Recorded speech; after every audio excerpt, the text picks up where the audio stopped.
Environmental pollution. Addition of undesirable materials to the air, water as well as soil by the natural source which affects the quality of environment is called as environmental pollution. Any matter which is in the form of a solid or in the form of liquid or in the form of the gas added to the environment that will affect the quality of environment is called as environmental pollution. All the substances do not cause any kind of the pollution, so some of the substances which causes the pollution is called as a pollutant. The pollutants are maybe in the form of solid, in the form of liquid or in the form of gases, etc. We have four types of the pollutants available.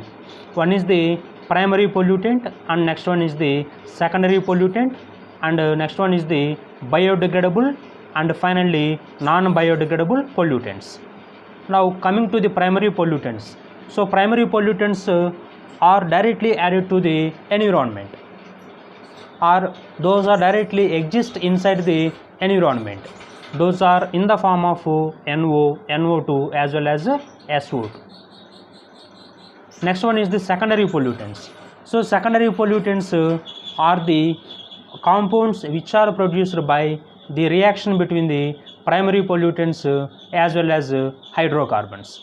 So for example, hydrocarbons are react with oxides of nitrogen to produce the secondary pollutants. The entire chemical reaction takes place in the presence of sunlight only. Next one is the biodegradable pollutants. Biodegradable pollutants are not harmful, so that means these are undergo easily degradation or easy decomposition in the presence of light and heat. But when the presence of biodegradable pollutants are more, then that biodegradable pollutant act as poison, and that is act as a pollutant to create the pollution. Next one is non-biodegradable pollutants. Non-biodegradable pollutants are do not undergo any kind of degradation or any kind of decomposition. The best examples are mercury, aluminum as well as DDT, which do not undergo any kind of degradation. So these are completely harmful to the environment. So these are the four classes of the pollutants. Now next one is the atmospheric pollution. So when we observe the atmosphere consisting of number of layers which are completely present one above the other. The first layer is called as troposphere and the second layer is called as stratosphere. Now the region which is having the 0 to 10 kilometers from the earth surface is called as troposphere, and the region is having the 10 kilometers to 50 kilometers is called as stratosphere.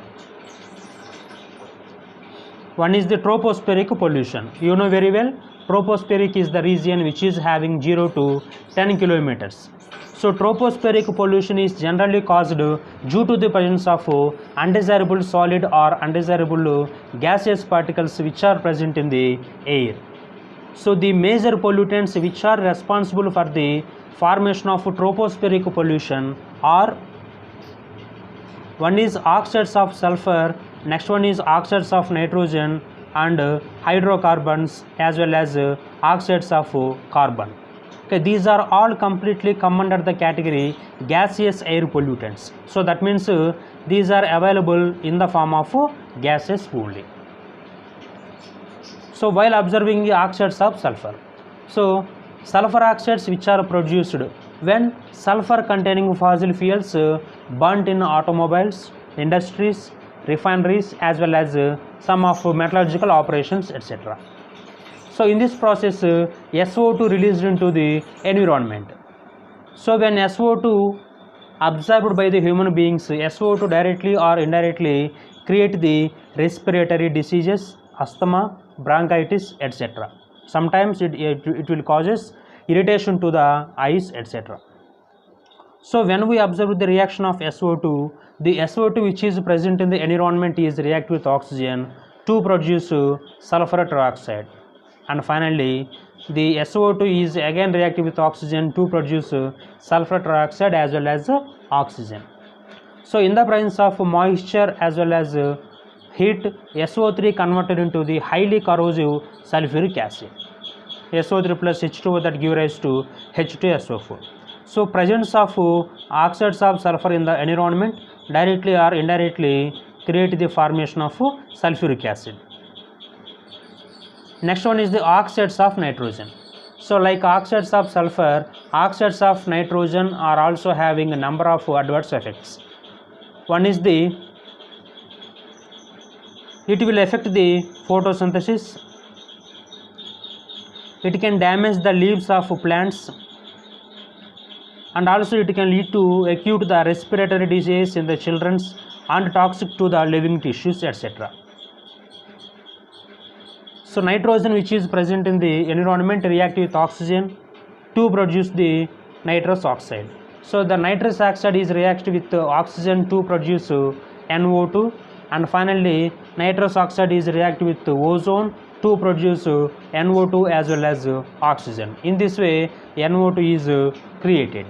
So the presence of NO2 in the environment is also responsible for the formation of nitric acid. So oxides of sulfur, oxides of nitrogen, both are responsible for the formation of acid rains. The third variety of gaseous pollutant is called as hydrocarbons. So hydrocarbons are produced by the incomplete combustion of fuels which are used in the automobiles. These are purely carcinogenic in nature. So carcinogenic means the ability to create the cancer itself only.